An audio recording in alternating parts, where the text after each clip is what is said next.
Can you look back now with wisdom on just obviously your scientific training and traveling across the world? And can you connect the dots with more wisdom now as to why you got sick in the first place? And what is the, I guess you could say, spiritual meaning of why you got sick? Yeah, 1,000%. Well, on both accounts. And I imagine I'll have different answers as I get older too, because I keep getting new illuminations, but yes. Yeah, in both areas. But I was lucky, right? You can tell someone's microbiome health by their dental health. And I never had braces. My family lights up like a Christmas tree. Like, it's embarrassing to walk around. We're like these huge smiles, right? My mom had never had antibiotics, nor her mother. So it was quite unique. And I was a healthy kid. My siblings are healthy. I was the last of 5, but as I got into high school, I was a competitive diver, a high diver. And when you dive down, you can get a lot of inflammation here and you can get sinus infections. So that, coupled with the 90s diet that I was on in Ohio. You mean like Cheetos and Funyuns? Like, are we talking that kind of depth, or? Middle school Cheetos and Taco Bell were my Little jam. Debbie snack cakes. Yeah. Yes, exactly. Yes, because we didn't think that these things affected us. And so between those, and then I had some antibiotics in high school, and then I was overtraining. I always have been a bit ambitious, and I was training for an Ironman. So I was working out 3 to 4 hours a day. And at the time, I had moved to the Bahamas to study, and I was on a remote island. So don't think hotels and tourism. It's quite the opposite. It was beautiful, but it was rustic. And our microbiomes are meant to be where we are and what we're eating, right? And so in traditional days of exploration, take Lewis and Clark, they were transitioning over a swath of land very slowly. And so their microbiome had time to adjust. Now we jump on a plane and we go from Ohio to the tropics. Not great for the microbiome. Now, that, coupled with the fact that the place I stayed was a field research institute that was involved with sustainable development. Wonderful thing. But that meant they imported all the food. I literally lived on peanut butter and jellies. So the combination of those things, I had some antibiotics for the sinus infections, and then that, and then a tropic infection, right? And what I had worked on, cytokines, and cytokine-based illnesses just frankly are different. You need one. Folks that get long COVID or long Ebola, or what I did, the damage to my nervous system was from both the fever. I had 106 for 6 days. They couldn't bring it down, plus the cytokine damage. And so I've been very familiar with cytokine illnesses from the onset, and it tends to happen to those of us that are actually healthier. So you need to have a pretty strong immune system plus a B1 deficiency, which at the time I was not eating any pork. So I don't know where I would have gotten B1 from. So the combination of that, led to kind of my downfall. And of course, from there, I caught everything. And so then I was on a lot of antibiotics, and 3 years in, when they found the tropic infection, that I had, they treated me for 2 years with antibiotics every day, very high dose. Sorry, what is a tropic infection? I've never heard of that before. Tropic infection. Yeah, there's tropic, there's subtropic, there's different infections that live within different realms. Mine was in the water supply. I wasn't the only one that got it, but different infections have different natures. So like with viruses, like take polio, or what we just dealt with, viruses classically present in a percentage. So 1 to 3% of the population will get the disabilities, will get the death, the very, very badness, right? And then maybe about 10% will have a very significant interchange. It might be a month to 3 months where they're recovering. The rest of the people that get it won't even know they have it. And that's classic for viruses. That's how most viruses work across the board. Now, what I had was a bit of a mix between a virus and a bacteria, and those little suckers are a bit harder to get at. Now, there's a way with nature, like the Russians use phages and all sorts of things. And really, if I had enough B1, which may have been gone from my lack of bacteria, then that wouldn't have been a problem. But I did personally end up healing on a microbiome diet after trying lots and lots of different things. So starving out bacteria. And that will work if you're born with a good enough microbiome, which I thankfully was, but many people are not. And so starving out at this point, 100 years into the game of damaging our microbiome, it's not always enough. We sometimes have to go in and plant it. So on your question for the branch of how was that involved, that would be like the most succinct I think I could say it in. Mm-hmm. But on the spiritual side, I feel it's actually shocking. I have to tell you, like I always felt, especially as things started to turn, and for your audience, I was disabled for 12 years, and no one had recovered from the illness that I had prior. Now lots of people have, thankfully. I'm trying to help lots of more. But when I started to recover, I didn't know that I would recover, but I knew that I was starting to feel better. And at the time, I felt so grateful for having gone through that, because I felt like it really harnessed my character, and it gave me this inner calmness and this inner joy that I didn't ever know before. And I was not an anxious, depressed person before, but this was like different. It was like this space and an ease. And so while things can rile and, upset and that kind of thing, you don't stay there. It's like 20 minutes. It makes all of life good, regardless of what's going on. And so I was always very grateful. It really wasn't until this last pandemic, honestly, where I felt like there was a purpose, because for anyone going through anything major, whether it's a physical pain or an emotional or a financial or anything else, you never feel like there's a reason, but there's this kind of mystical dance going on. And you can see it when you look at the forest. I've always loved nature. The forest never has a weed or a plant or a stem that it doesn't need. There's a perfect mathematical equation if you map it out, and it is beautiful.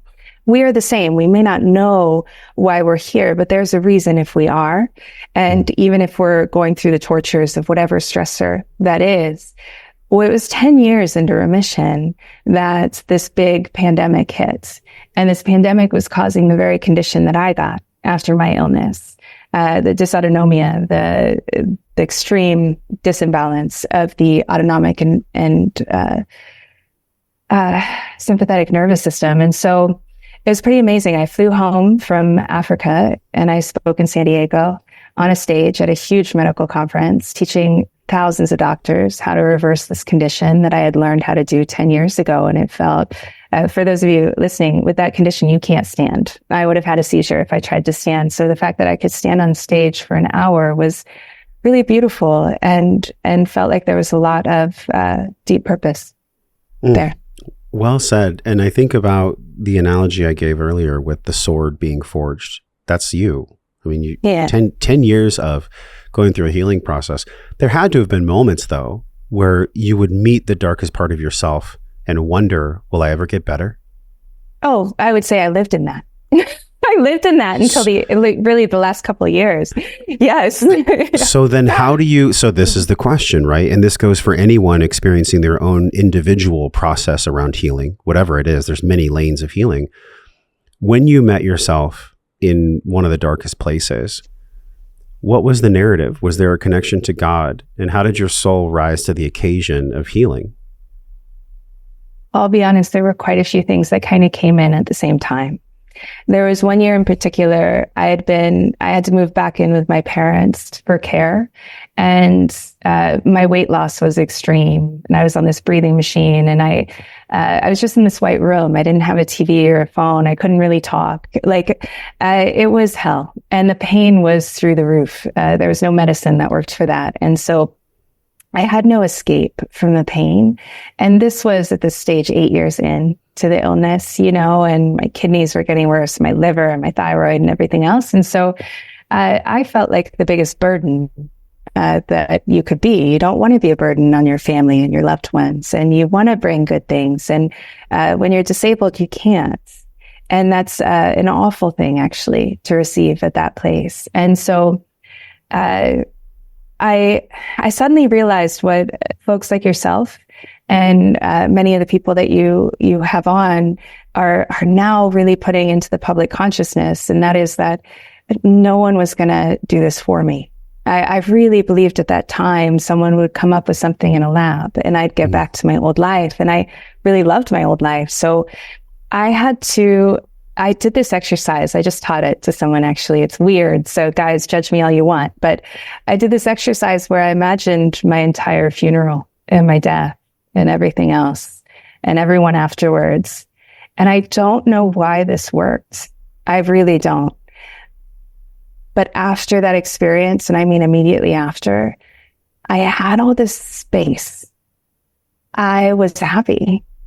I didn't have the pressure of, oh, I should have been getting married and having children and getting this house and these advanced degrees, and I need to be like giving to my parents, not taking, and all of these kind of societal pressures that feel like joyful things when you're well, but when you're sick, they're pressure because you can't catch up.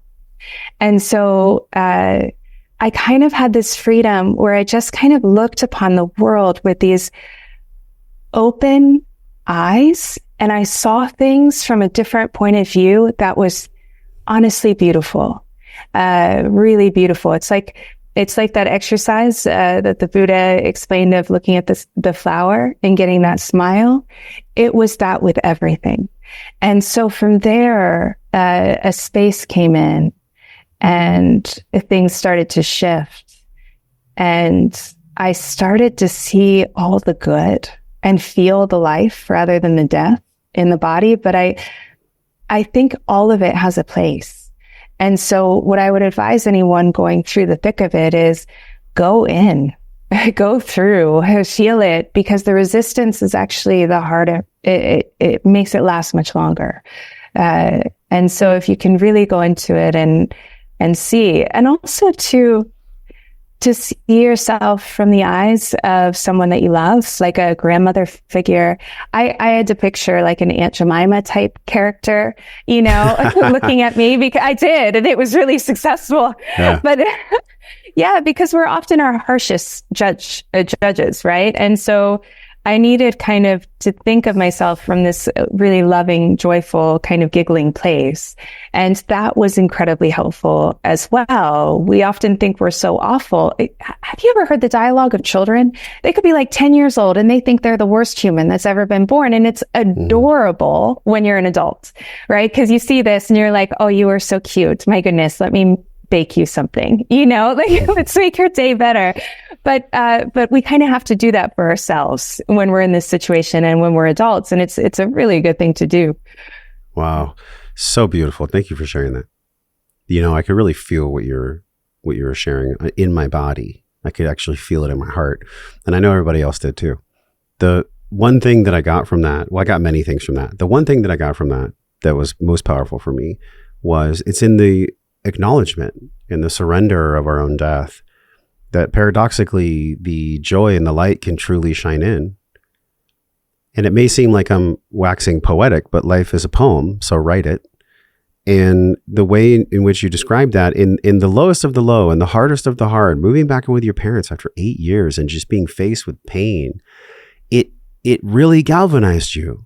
This analogy of the sword, like there's a reason that's come up so much in this conversation, because there's a beauty to you, right? And if somebody didn't talk to you, they may just judge you by the skin and say, oh, it's a beautiful girl. But there's the beauty on the outside that you're showing that's really an emanation of the beauty that has been forged in you. I mean, there's no other way to describe it. The beauty on the outside, and we wear, by the way, our inflammation. We wear our beauty. We wear our emotions. It's in our facial muscles. It's in our skin. It's the way that our C-reactive protein grows when something's off, right? And so we get a blood test and it's like, where do we go from here? One of the biggest pieces I got from you was just this, and I've heard it from many masters, both contemporary and ancient. And they all say the same thing with different words. They say it's in this acknowledgement and the surrender, not a helplessness, not a learned helplessness of surrender, but in the surrender of what is here.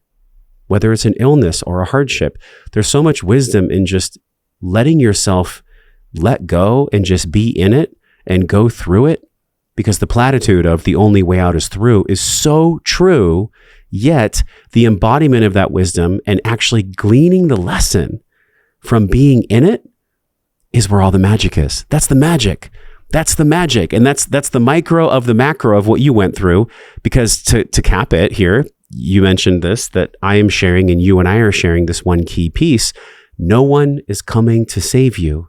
And isn't that the most beautiful gift? Because what if you're the one that's been chosen to save you so you can share that with other people? What if that's the whole purpose of it all? Just like you're a mycelium connecting in the German forest, what if your role is actually to acknowledge that you will die, you are alive, and so the only thing you can choose right now is just to be in it, just to go through it, because at the end of that, if it's in God's will, you are here to share, just like you did on stage with thousands of doctors. I think that's so beautiful. I think there's so much we can all learn from that. Yeah, 1,000%. And I think one of the reasons why it was effective, if I can pass something on, if I think back on it, and I could be wrong, but was because there was not an out. I think as long as we're resisting, we assume that there is an out, and we put a timestamp on it, or we put needs or requirements on it. Like, I'll give this 3 months. I'm going to do this for 6 months. And then we feel angry if something doesn't work, or if we're not back to our other lives. And I would say the biggest lesson I got was to die to yourself 1,000 times over. And that it's the rebirth that gives you what you're actually trying to hold on to. It gives you the real version of it. And you're right. I think there's no greater analogy than the hero's journey for all of this, because the hero, as Joseph Campbell stated, it's so apt. He has the sword, but he doesn't use it. Right. So you get these skills, and you can protect, but that plus, I'll tie one other thing in, and I hope it's not too disjointed, but I think it's so beautiful. I love that in all mythology, at least all mythology as far as I've studied, I really like to study across the traditions, the hero and the villain always have the same backstory. They always have the same backstory. And so you can choose, right? But you can't escape the pain. It's the fire. The fire is a good thing. Yeah. If you like that clip, click the one that's on the screen now, and I promise you'll enjoy it just the same, if not more.